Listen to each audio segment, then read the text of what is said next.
Vous nous avez choisi, voici pour nous le temps de vous informer. Les légionnaires de Marie ont célébré ce mardi 7 septembre le centenaire de la création de leur premier présidium au monde. En diocèse de Butembo-Beni, des messes d'action de grâce ont été dites à cette occasion. L'évêque du diocèse de Butembo-Beni, Monseigneur Sikuli Paluku Melkisedek, appelle les chrétiens de sa juridiction pastorale à implorer l'intercession de la Vierge Marie pour le rétablissement de la paix en RDC, particulièrement dans l'est du pays. Voilà tout pour les titres. Restez avec nous pour l'intégralité de ce journal.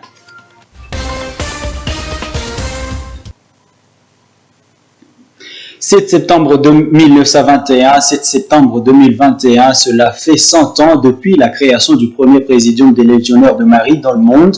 La Légion de Marie est un mouvement d'action de grâce, de mouvement d'action catholique et qui a une dévotion à la Vierge Marie. Elle a été fondée par Franck Diouf. À cette occasion de centenaire de la Légion de Marie, des messes ont été dites en diocèse de Butembo-Beni ce mardi 7 septembre. En paroisse de cathédrale, l'évêque de Butembo-Beni a appelé les légionnaires à imiter les vertus de la Vierge Marie dans leur vie. Roland Kakimoa nous signe ces reportages.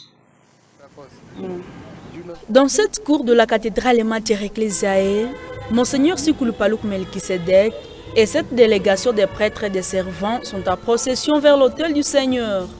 C'est pour dire la messe à l'intention des légionnaires de Marie qui célèbrent leur centenaire. Cette Eucharistie a accueilli aussi toutes les personnes qui ont la dévotion mariale. L'évangile du jour a porté sur la visitation de Marie à sa sœur Elisabeth.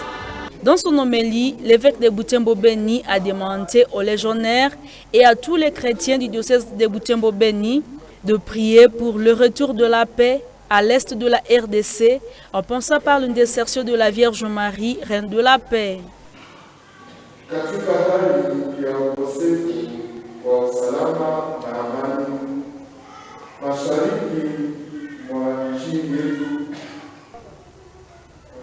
Compte tenu de la sécurité à l'est du pays, plus particulièrement au nord Kivu et en Ituri, en tenant aussi sur les conséquences nuisibles de cette pandémie à coronavirus, nous devons recourir à la protection de la Vierge Marie. Par Jésus, son Fils, notre Seigneur et notre Dieu, le Roi de la paix, et par la force du Saint-Esprit, le Consolateur, puisse Dieu ramener la paix, la guérison du corps et de l'esprit.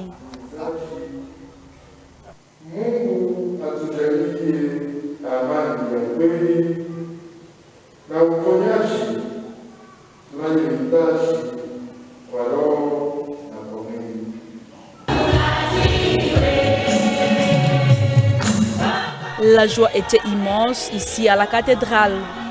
Des mots de circonstance ont été prononcés, une occasion de remercier le Seigneur pour cette grâce offerte à la Légion de Marie de réaliser 100 ans d'existence. Tous les chrétiens sont appelés à aimer le Christ, le faire aimer et faire respecter sa mère. Pour colorer cette messe, les légionnaires n'ont pas manqué d'exécuter un cantique de la Vierge Marie.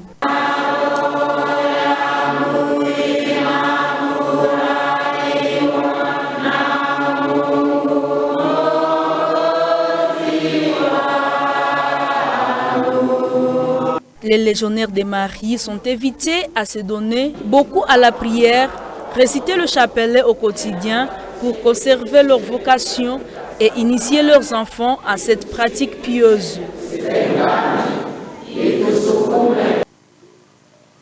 Clôture ce mardi 7 septembre 2021 des 2 journées de deuil décrétées par l'Association des chauffeurs du Congo à ses concessions de Butembo.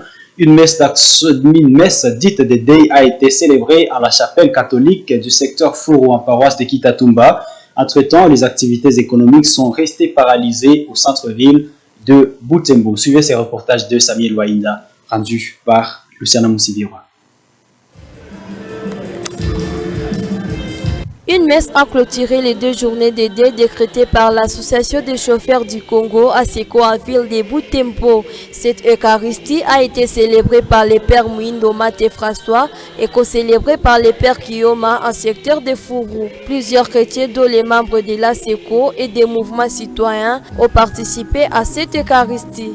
La messe terminée, différents mots ont été prononcés à l'occasion. Dans ce mot, le secrétaire de l'Association des chauffeurs du Congo a demandé au gouvernement de redonner de la valeur à l'être humain en rétablissant la sécurité et l'état de droit. C'est depuis plus d'une décennie que nous sommes en train de traverser ce moment difficile, très affreux, nous imposés par des filous de la mort, causant ainsi plusieurs pertes de vies humaines, ainsi que la perte de beaucoup de biens matériels sous l'œil impuissant de ceux qui se disent avoir la sécurité dans ces attributions.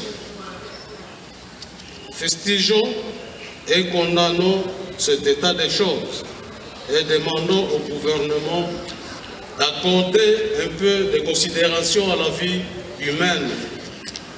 Au moment où nous payons les taxes, impôts, sans avoir aucune rétrocession de la part des gouvernants, mais accuse des remerciements, il faut qu'on nous tue. On subisse plusieurs exactions commises par ces mêmes gouvernants. De son côté, Kaindombu Saja Baptiste Kapaya, président de la Seko Butembo, demande au gouvernement de faire de son mieux pour éradiquer complètement l'insécurité dans les zones troublées pour mériter la confiance du peuple. Notre regret est le constat d'un délaissement. Nous nous trouvons comme si nous sommes délaissés. Parce que ce n'est pas pour aujourd'hui seulement. Si ça nous arrive aussi, c'est la population qui est en train de périr. Ça arrive chez nous, c'est vers ces derniers jours.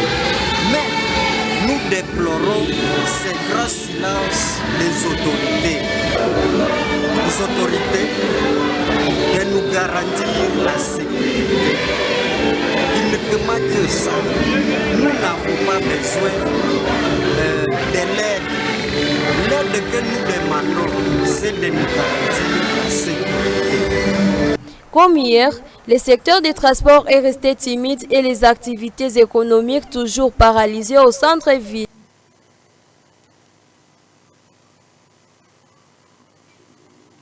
Parlons chapitre santé à présent. Les habitants de Butembo sont appelés à ne pas baisser la garde dans la lutte contre la COVID-19 malgré la courbe descendante des cas de cette maladie. Lors de la présentation hebdomadaire de la situation épidémiologique de ce mardi 7 septembre, la division provinciale de la santé a dit constater une baisse progressive des cas de cette maladie. Raskaniki nous en fait le récit. La 35e semaine, allant du 30 août au 5 septembre 2021, la division provinciale de la santé, antenne de Butembo, note que sur 308 échantillons prélevés au laboratoire, 50 cas ont été notifiés positifs, soit 16,2% à ville de Butembo. En ville de Beni, sur 79 échantillons, 11 ont été positifs, soit 19,3% de positivité. Comparativement à la 33e et 34e semaine où la DPS a respectivement enregistré 153 et 102 cas positifs, au cours de la 35e semaine, l'on n'a enregistré que 60 cas positifs. La DPS salue l'implication de tous dans la prévention contre cette pandémie. Cependant, la DPS dit avoir enregistré 7 décès communautaires dans les zones de santé d'Alimbongo, Beni, Biena, Katwa, Lubero et Masereka. Elle appelle la population à redoubler d'efforts dans la lutte contre la COVID-19, surtout à se rendre dans les structures sanitaires en cas de maladie pour avoir des soins appropriés et éradiquer complètement le coronavirus.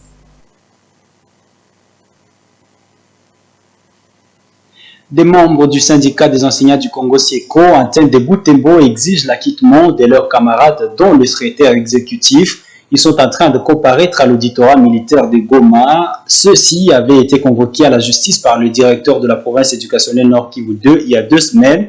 Ces membres du SIECO sont accusés de salir le nom du Proved. Delphin Voya pour le détail. C'est ici, au siège du SIECO Butembo, au quartier Kitoulou, que se sont réunis les membres du SIECO. Une trentaine de syndicalistes ont échangé des idées dans le but d'obtenir la libération de leurs camarades, de leur secrétaire exécutif Irénée Moutoumoua. Ils clament l'innocence de ces derniers. Selon les membres du SIECO Butembo, personne parmi eux n'a fait une fausse dénonciation contre quiconque. Les syndicats d'Assorol, il est là pour dénoncer les antivaleurs des autorités. Et comme dans notre pays, les antivaleurs étaient déjà devenus inutiles, alors quand les syndicats dénoncent, ça doit léser les autorités. Et nous croyons que c'est pour cela qu'ils ont été invités jusqu'à ce niveau, parce que ce n'était pas la première fois. Même sur place, ils avaient été invités quelque part. Malheureusement, cela a été sans issue. C'est pourquoi peut-être l'autorité a trouvé qu'il fallait qu'il les amène vers une instance supérieure pour qu'ils puissent peut-être les intimider ou les faire taire. Nous croyons que peut-être c'est sous cet angle-là.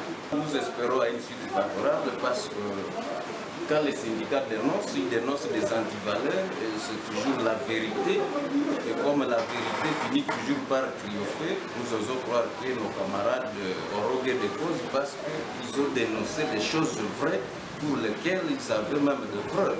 Le SIECO promet d'intensifier des actions jusqu'à obtenir la libération de ses membres. Ces syndicalistes se disent prêts à brandir des preuves de l'innocence des leurs.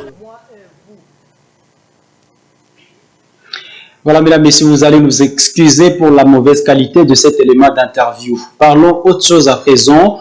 La soirée de ce mardi 7 septembre a été caractérisée par une pluie torrentielle qui s'est abattue sur toute l'étendue de la ville de Butembo. Pendant plus de 3 heures, cette pluie a empiété sur le bon déroulement des activités vespérales. La circulation sur le boulevard Joseph Kabila a été momentanément coupée suite au débordement des eaux de pluie, notamment sur le croisement Joseph Kabila et avenue du centre. Les usagers qui retournaient à leur domicile ne savaient pas traverser cet endroit. Voici l'ambiance qui a vécu à ces lieux. Delphin Voya nous a pris ces images. Suivez.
Parlons football à présent. Pendant que la RDC cherche à vaincre ses démons, les autres membres du groupe des Léopards font déjà affaire. Ce mardi 7 septembre, la Tanzanie a remporté son match face au Madagascar. Erasto Nyoni a offert de l'avantage aux siens dès le début de cette manche. Quelques minutes plus tard, Novatus Dismas a alourdi le score pour les Taifa Stars. Mais les Malgaches n'ont pas accepté de se rendre à mi-temps avec une dette. Ils ont su revenir au score par Roko Tahamarilala et Thomas Fontaine. Mais à la seconde partie, les Tanzaniens ont rassuré en marquant un troisième but, 3-2 au coup de sifflet final, permettant ainsi à la Tanzanie de se positionner à la deuxième place avec 4 points derrière Le Bénin qui en compte 4 aussi. La RDC qui devra affronter le Madagascar d'ici le mois d'octobre compte 2 points à la 3e place et le Madagascar 0 points et dernier du groupe. Mesdames et messieurs, c'est par cette nouvelle que nous ponctuons cette édition journal. Merci à vous toutes et à vous tous qui l'avez suivi. Au revoir.